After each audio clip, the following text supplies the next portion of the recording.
Hello friends, welcome to our YouTube channel the new classes. तो guys, इस video में हम बात करने वाले हैं इतिहास हिस्ट्री के टॉप 20 क्वेश्चन के बारे में, जो आपके लिए बहुत ही महत्वपूर्ण है। तो गाइस, ये जो टॉप 20 क्वेश्चन है ये एनसीईआरटी सिलेबस से रिलेटेड है, और जो सारी कंपटीशन पेपर होती हैं या फिर कोई पेपर होते हैं, तो सारे जो प्रश्न होते हैं वो एनसीईआरटी सिलेबस से रिलेटेड होते हैं। गाइस, तो मैंने सोचा कि एनसीईआरटी सिलेबस से प्रश्न करता हूँ, ताकि अपनी आपकी पेपर बहुत ही आसान हो जाए। तो गाइस, जो हमारे चैनल पर नए हो, हमारे चैनल को सब्सक्राइब करो। पसंद आए तो वीडियो को लाइक जरूर करते हैं। शुरू करते हैं आज की वीडियो।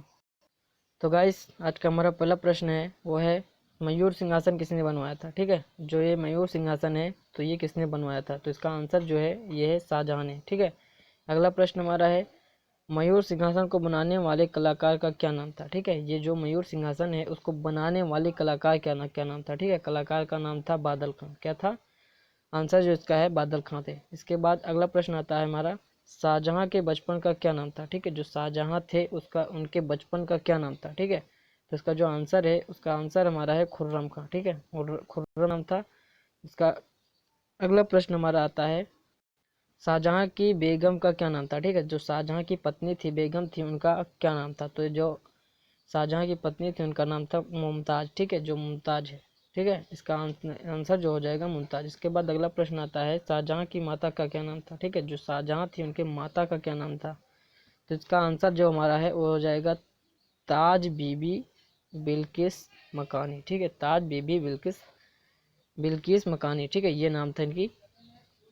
ठीक है, इनकी माता का नाम था। एक बार अगला प्रश्न आता है, अगला प्रश्न हमारा है, मुमताज महल के नाम से मशहूर होने से पहले शाहजहां की बेगम को किस नाम से जाना जाता था या पुकारा जाता था। ठीक है, जो मुमताज महल के नाम से मशहूर, ठीक है, नाम से मशहूर होने से पहले जो शाहजहां थे, शाहजहां की बेगम को किस नाम से पुकारा जाता था। तो जो पुकारा जाता था उसका आंसर है अर्जुमन अर्जुमंद बानो। ठीक है, अर्जुमंद बानो। ठीक है, ये अर्जुमंद बानो के नाम से इनको पुकारा जाता था। इसके बाद हमारा अगला प्रश्न आता है, जहांगीर के सबसे छोटे बेटे, ठीक है, जो जहांगीर थे उनके सबसे छोटे बेटे शहरयार की शादी, जो शहरयार थे उनकी शादी किसके साथ हुई थी। ठीक है, जहांगीर थे उनके सबसे छोटे बेटे शहरयार की शादी किसके साथ हुई थी। ठीक है, उसका आंसर जो है वो है नूरजहां के पहले पति से उत्पन्न पुत्री से। ठीक है, जो नूरजहां थी,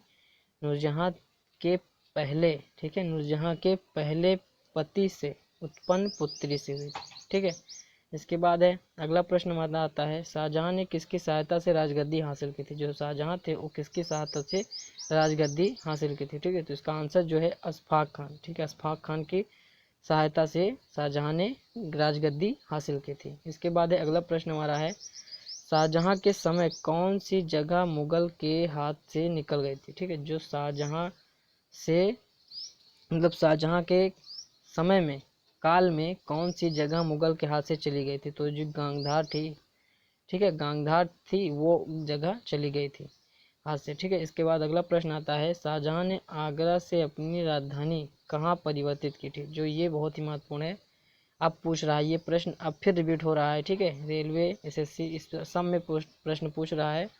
तो इसमें दिया गया है, शाहजहां ने अपने आगरा से पहले अपनी राजधानी कहाँ परिवर्तित की। तो इसका आंसर जो है शाहजहानाबाद, पुरानी दिल्ली। ठीक है, पुरानी दिल्ली। इसके बाद अगला प्रश्न हमारा है, लाल किला और, ठीक है, लाल किला और किलाए मुबारक का निर्माण किसने कराया। जो लाल किला है ये अलग है, किलाए मुबारक ये अलग है, तो इसका दोनों का निर्माण किसने करवाया था। तो इसका निर्माण करवाया था शाहजहां ने। ठीक है, ये राइट आंसर है।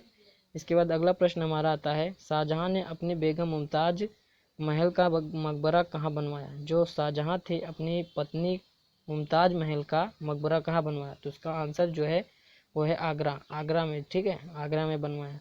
इसके बाद अगला प्रश्न आता है, मुमताज महल के मकबरे को किस नाम से जाना जाता है। ठीक है, जो मुमताज, ये अभी मुमताज महल के नाम से पूछा, आगरा, आगरा। ठीक है, मुमताज महल के मकबरे को किस नाम से जाना जाता है। तो ये इसका जो आंसर है वो है ताजमहल के नाम से। ठीक है, इनके मकबरे को ताजमहल के नाम से जाना जाता है। इसके बाद अगला प्रश्न हमारा आता है, ताजमहल के निर्माण में कितना समय लगा था। जो ताजमहल बनाया गया उसमें कितना समय लगा, कितना टाइम लगा।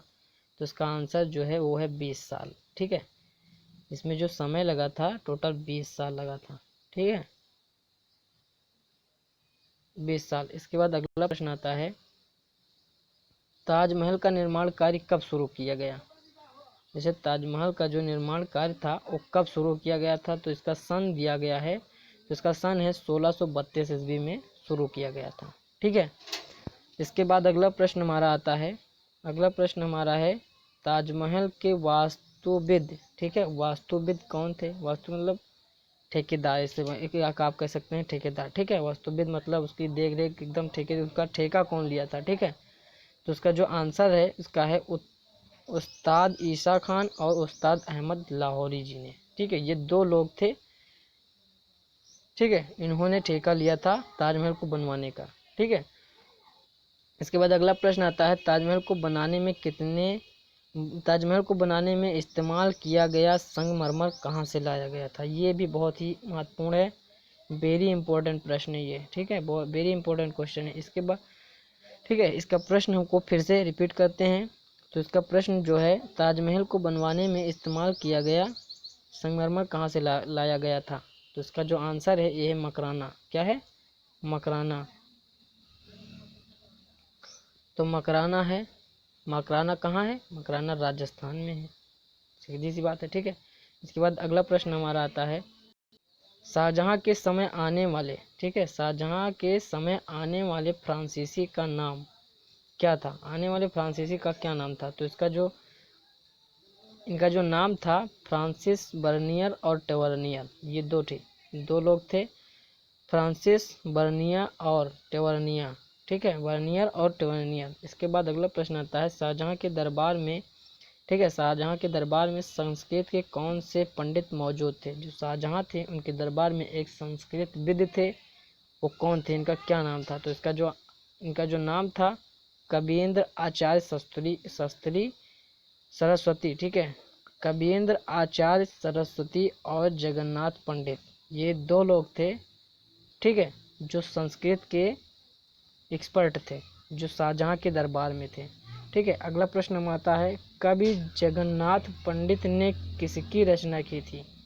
अब प्रश्न आ गया, रिपीट हो रहा है, कवि जो थे जगन्नाथ किसके दरबारी थे, जहांगीर के यहाँ दरबारी थे, ने किसकी रचना की। पंडित जगन्नाथ पंडित ने, मतलब कवि जगन्नाथ पंडित ने किसकी रचना की थी। तो इसका आंसर है रस गंगाधर तथा गंगा लहरी, ये दो हैं, रस गंगाधर तथा गंगा लहरी। इसके बाद अगला प्रश्न आता है, किसने उपनिषदों का अनुवाद फ्रांसीसी में करवाया था। जैसे उपनिषद थे, ठीक है, उपनिषद हैं, तो उसका अंग्रेजी किसमें, फारसी में, ठीक है, फारसी में अनुवाद किसने कराया। तो इसका जो आंसर है उसका है दारा सिको। ठीक है, दारा सिको ने फारसी में अनुवाद कराया था। इसके बाद अगला प्रश्न आता है, उपनिषदों का फारसी अनुवाद किस नाम से करवाया गया। जो उपनिषद थे उसका अनुवाद फ्रांसीसी में करवाया गया, तो उस फ्रांसीसी अनुवाद को किस नाम से करवाया गया। ठीक है, उपनिषद को किस नाम से करवाया गया। तो इसका आंसर जो है सर-ए-अकबर। ठीक है, सर-ए-अकबर। ठीक है, ये जो सर-ए-अकबर है ये उपनिषद का ही फ्रांसीसी नाम है। ठीक है, तो गाइस आज की वीडियो हमारी समाप्त होती है। तो गाइस देखने के लिए थैंक यू, और हमारे चैनल पर जो नए हो हमारे चैनल को सब्सक्राइब करें, और पसंद आए तो वीडियो को लाइक ज़रूर करें। मिलते हैं अगली वीडियो में।